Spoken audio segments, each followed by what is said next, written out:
Are you with me? All the way. How's it going, everybody? It's Young here, and welcome to a Rogue One review. This is Rogue One, a Star Wars story, as it's known officially, and I saw this movie last night, and let me just say this right off the gate.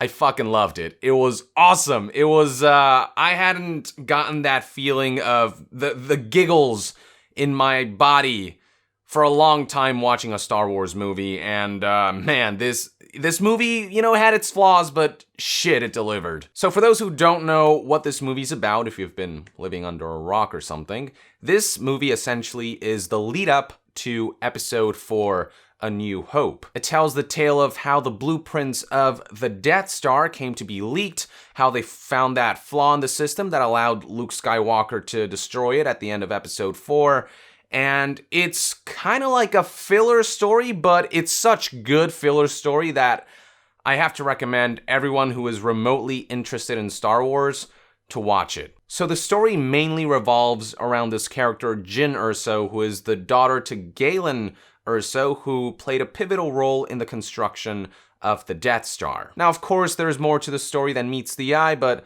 I don't want to spoil anything. I'll leave that for you to find out. So after they show a little flashback about Jyn's childhood, the movie eventually, very quickly, gets to the whole part where the Rebel Alliance find Jyn Erso. They find out who she really is, the daughter of this guy who was helping in the construction of this weapon of mass destruction. And after that, Jyn Erso begins to meet sort of a group of unlikely allies, and these people become what you would call Rogue One, the titular group of this movie. Now, while the story revolves around Jyn, I have to say that something that I loved about this movie is that she rarely feels like the main character. The whole group of Rogue One feels like the main entity. It feels like parts of a whole rather than individual components. It feels like every member of Rogue One is pivotal, and every member of Rogue One has a shining moment in the movie. I was half expecting some of the characters, the Asian ones in particular, to just be your typical, just cliched, one-off kind of guys, but they ended up having some truly memorable highlight moments in the movie. I was really surprised. They handled these characters so well. You actually care for every single one of these characters and not just, the principal main ones. It doesn't feel like there's a main character. It just feels like this group of people who are doing what they have to do to stop the Empire from furthering their evil goals and whatnot. There were a few characters who were underdeveloped, like Saw Gerrera. Saw Gerrera being the guy who talks like this, who has this interesting dynamic with Jyn. But they only show that for a couple minutes, and then he's just gone for the rest of the movie, which was kind of disappointing because I felt like there could have been something really interesting and special there. But other than that, they highlight the main group, the main cast of characters, and they handled every single one of them really, really well, and I have to commend them for that because it's hard to handle so many characters at once and juggle them, but every character had this moment that made them memorable in their own respects. And what's really cool about this Star Wars is that it gives you a very different angle of the whole universe. Most of the movies show you the Jedi side of things. It's all about the lightsabers and the Force and these heroes that are hailed and whatnot. Rogue One is about the unsung heroes, and it's so compelling to watch this movie. The way the battles play out, for example, they feel like guerrilla warfare. It's this very different style of warfare that I hadn't seen in a Star Wars movie. It almost felt grounded in this weird, fantastical way. The way I would describe it is that Star Wars Rogue One puts the war back in Star Wars, which is awesome. The third act in particular, that final battle at the end, oh my god, it was not only eye candy, but just the way they set everything up and the way everything leads to this pivotal moment.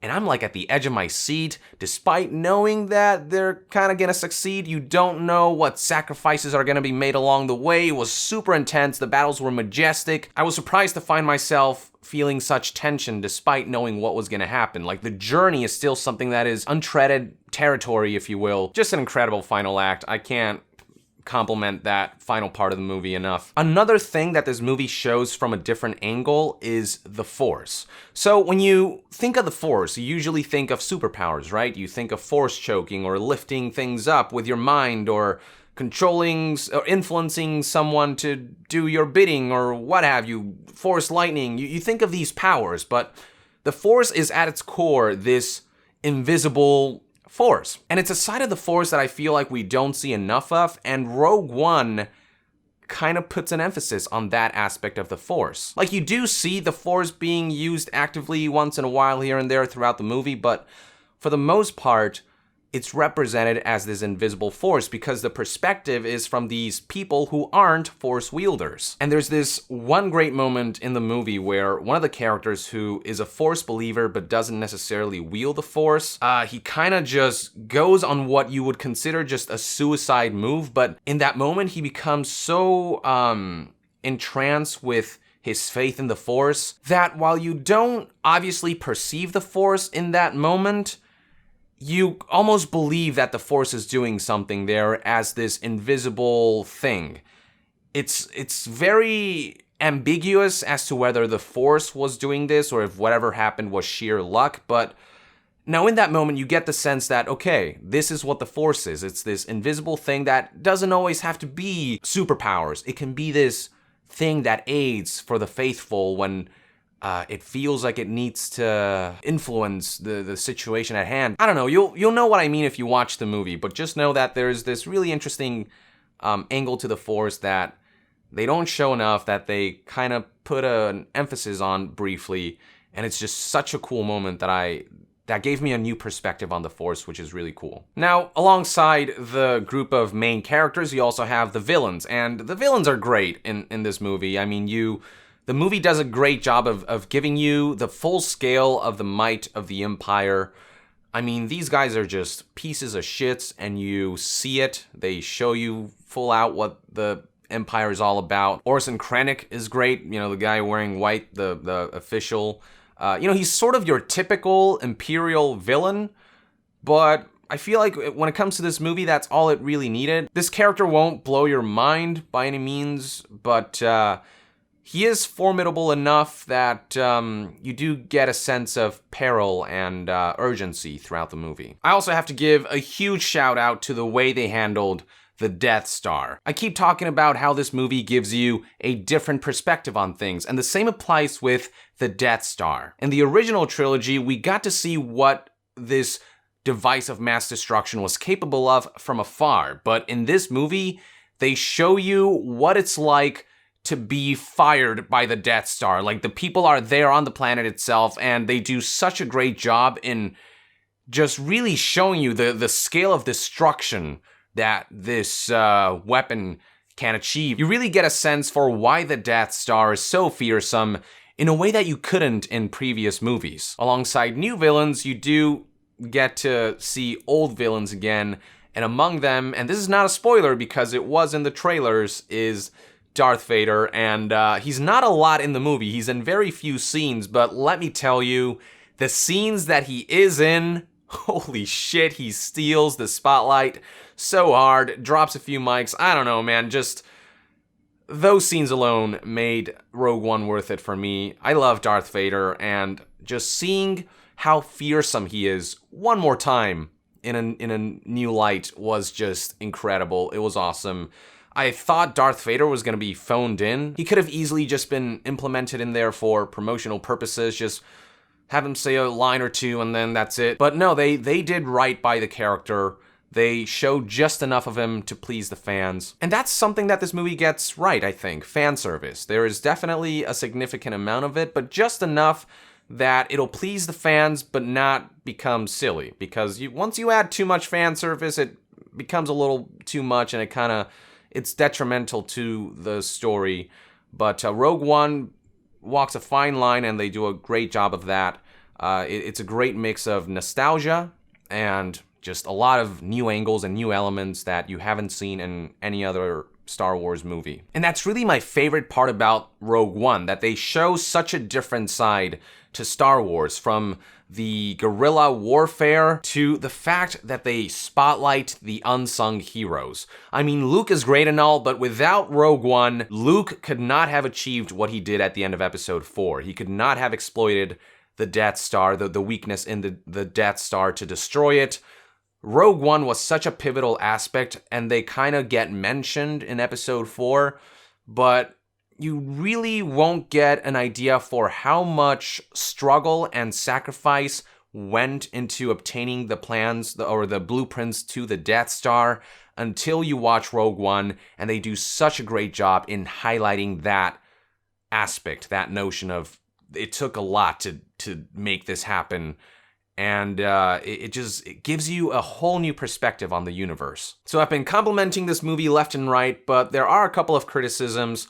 My biggest one is the pacing and editing of the movie is really bizarre, especially towards the first half of the movie. There are just way too many sporadic transitions. You're like in one planet and then a couple minutes later you're in another planet, and it just skips around so much that it's just kind of jarring. But eventually the movie does get into this flow, and it just, with an awesome final act and conclusion, and just an awesome ending all around.